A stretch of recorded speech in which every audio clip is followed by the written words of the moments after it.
తీసే ఉందండి. రండి రండి. ఎలా జరిగింది పార్టీ?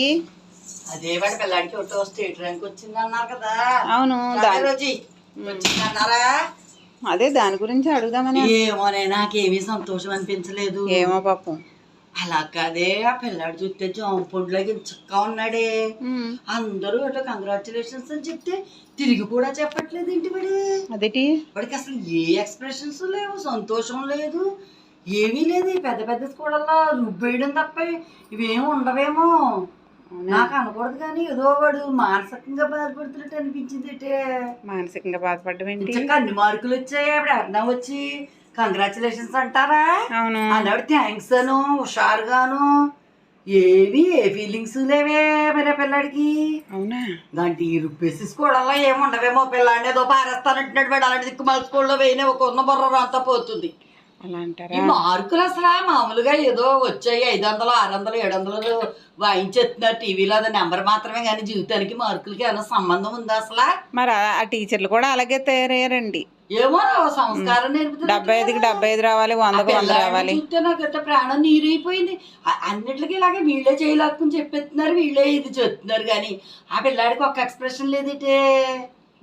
అంటే ఇంకేమీ నేర్పట్లేదేమో చదువుతో పాటు ఆట పాట ఇంకేమీ లేదా పిల్లాడికి. అదేదో నువ్వు చిట్టి రోబో ఏదో అంటావు చూసావు, చిట్టి అలాగే ఉన్నాడే. మరి వాడు వాళ్ళ దగ్గర గంతులు పెడుతున్నారు. ఆ పిల్లాడి నన్ను ఉంచునే ఉన్నాడు. వాళ్ళ అమ్మకి నాన్నకి సంతోషం కానీ వాడికి కాదేమో ఆ మార్కులు. అంతే ఉంటుంది. వాడు చిన్నప్పుడే వాడి చెప్పు, ఇలాంటి దిక్కుమాల స్కూల్లో పిల్లలు వేయద్దు. ఎవరి కోపాలు వచ్చినా సరేను. అందంగా ఆడుకోవడం, వరుసలు ఆంటీ లేదు, ఆంటీ ఏమిటి అత్త, మేనత్తను అత్త అనాలి, అత్త లేదు, చెల్లి లేదు, అక్క లేదు, ఏమీ లేదు. ఎవరు వచ్చి చెయ్యట్టినా ఇలా ఇలా ఇలా వాళ్ళే ఊపేస్తున్నారు. కనీసం ఏమి చెప్పట్లేదా పిల్లాడు? అవునండి, వాడికి అలా కాదు, ఎల్కేజీ నుంచి వేసేసారటగా వాడిని హాస్టల్లోను.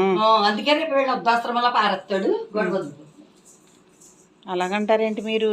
అంతే, చిన్నప్పుడు మనం వాళ్ళ హాస్టల్లో పడేస్తే పెద్ద ఏకమల్ని వృద్ధాశ్రమంలో పడేస్తారు. చెప్పుకోవాలి దగ్గరుండి. ఒకటి తెచ్చింది సరిపోతుంది అనుకుంటే గాడిత అసలు వీధి ఎక్కడ ఎందుకు?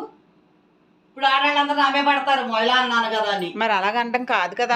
తెచ్చింది జీతం సరిపోయి చక్కగా ఉంటే ఆడవాళ్ళు వెళ్ళకూడదే, పిల్లల్ని చూసుకోవాలి.